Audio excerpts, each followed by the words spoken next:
Норвешка е светски препознатлива по преубавата природа, убавите планини, неверојатните фјордови, бројните бели водопади и мирните луѓе.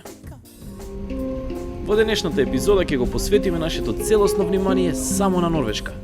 Ќе започнеме со најубавиот и најзначајниот град на југот на земјата, Берген.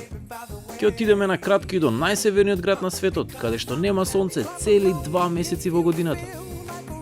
Потоа ќе се искачиме на врвот на Европа, Нордкап. Ќе се запознаеме со интересниот модерен град, каде што гостуваше фудбалскиот тим на Вардар, Тронхајм. На денешната листа е и преубавата природа на регионот Лекнес.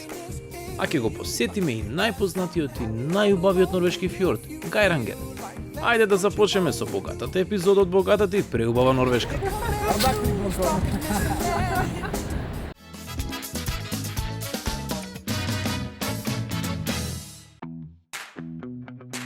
Норвешка е прекрасна земја и сите туристи се фасцинирани од неверојатната природа и преубавите фјордови. Епизодата за неверојатната Норвешка ќе започнеме од прекрасниот Берген. Берген е најјужниот и порано бил најзначајниот норвешки град, бидејќи целата трговија одела преку неговите пристаништа.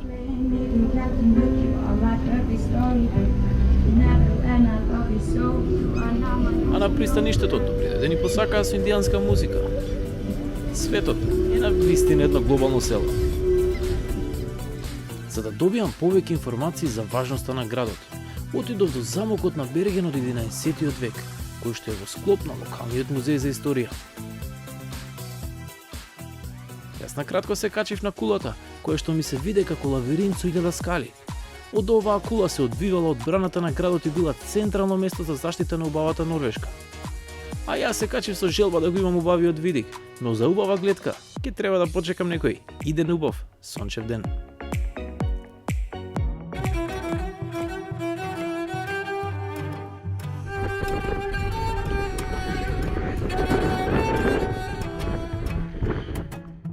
Нордкап е официјално најсеверното место во Европа, а богами е официјално и најладното место ако не сте добро облечени. Ето на ладнова Норвешка,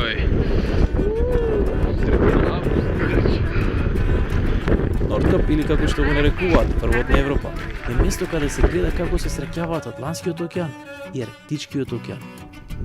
Над 200.000 туристи годишно уживаат во овие гледки. Но најверојатно јас сум единствениот кој што се качило под коленки и дуксер. И единствениот, заедно со пријателката Сара, кој што моравме да трчаме како луди, за да не смрзнеме.